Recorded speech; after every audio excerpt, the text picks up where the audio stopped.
So it might not be a household name to you. Louis Murphy Jr., 4th round pick out of Florida. Spent a couple years with the Raiders, a year with the Panthers, a year with the Giants. Now I'm back home. Florida. Tampa Bay Bucks. It's a year things are going to change for me. A year things are going to change for this team. Jameis Winston. Vincent Jackson comes back. Doug Martin's healthy again. It's going to be a big year not only for them but for me as well. Now a lot of people will lead you to believe that any player can come on and make a big impact. But I'm not about that. I'm a team player and I want to show you what a team player is all about. It's not about scoring every point, making every catch, making every play. It's about making the best of your situation. Being a slot receiver in the NFL isn't easy, but it gives you a lot of opportunities to help your teammates make big gains. So in this player mode, that's what we're going to do. And it all starts week 1. So this is what you wait for. New season, fresh start, first drive, and my number's getting called. Go out, run my route clean, take advantage of a zone, know I'm wide open, put my hands up, and here's the ball.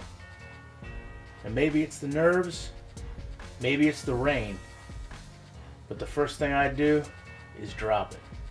To make matters worse, Coach was standing there the whole time and got a front row seat. So Vincent Jackson actually got to pick up the slack a little bit on my drop, hand it off to Doug Martin. He breaks to the outside, things are looking good until Morgan strips this ball.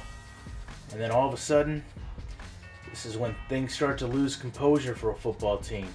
Morgan picks it up, starts to run down the field, and it's easy to give up 6 points. But it's a new year, it's a different attitude, it's different results. And that was what Jameis Winston was supposed to bring. And on this play, he delivers.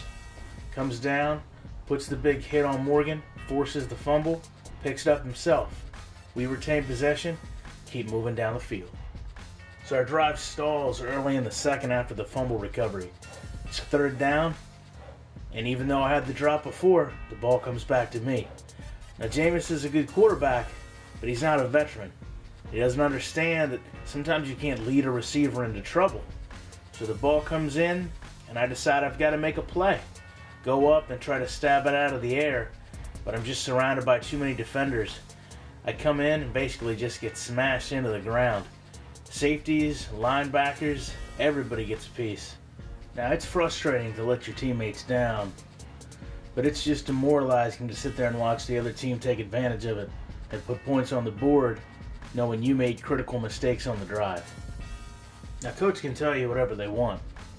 Strategy changed, game plan isn't working, but the fact of the matter is, the 2-minute warning came, we weren't running 3 wide receiver sets.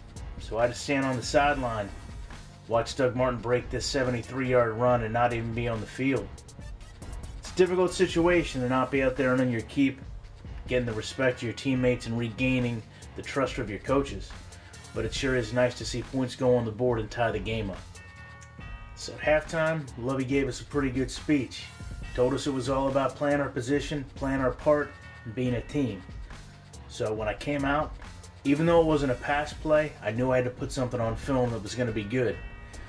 I knew it was a run to the outside, so I wanted to get hands on Denard, make sure he couldn't make the tackle, then go up to the second level and chip Searcy so he couldn't either. The result was Doug Martin breaking another big run and getting us in a position to move down the field. My first shot at redemption comes late in the 3rd. Draw a crossing route against his own defense, and I pull open. Winston gets me the ball, I watch it, I secure it, and I try to pull away from Huff. I just barely feel him grab at my heels, but I know I'm in the open field. As I get in front, I take a look, and I see Searcy. Now I know he knows I just chipped him a couple plays ago, but I'm thinking big play, he's thinking big hit. I go up in the air, been here before. I know I've got to come down with the ball this time. I can't let my teammates down for a 3rd time in a row. Unfortunately, Searcy puts the helmet to me and puts me on my head. But it's okay. I hold on, I get up, and I let everybody know. Even though I didn't put the big points on the board, I still got the first down, and I hopefully get some momentum going back on my side. So my catch sets us up near the goal line. We get into the goal line formation. I'm able to stand on the sidelines and watch Bobby Rainey drag 3 Titans into the end zone, knowing I played a big part in getting him down to that position. This is what they showed on the replay screen at the stadium for what must have been 5 minutes. You didn't need to see much more than this. Less than 2 minutes to go, 4th and 10. Mariota airs one out to Nix. He wasn't even in a position to catch it, but because his left arm's getting held, it's pass interference, and that put them in position to tie up the game on us. And in hindsight, I would have been happy with a field goal, but that's not always the way things work out. Instead, Kendall Wright gets wide open in the end zone. They put points on the board, leave us with no time to answer. First game of the season, we put a big loss on the board in front of the home crowd, and it's not what we wanted to do.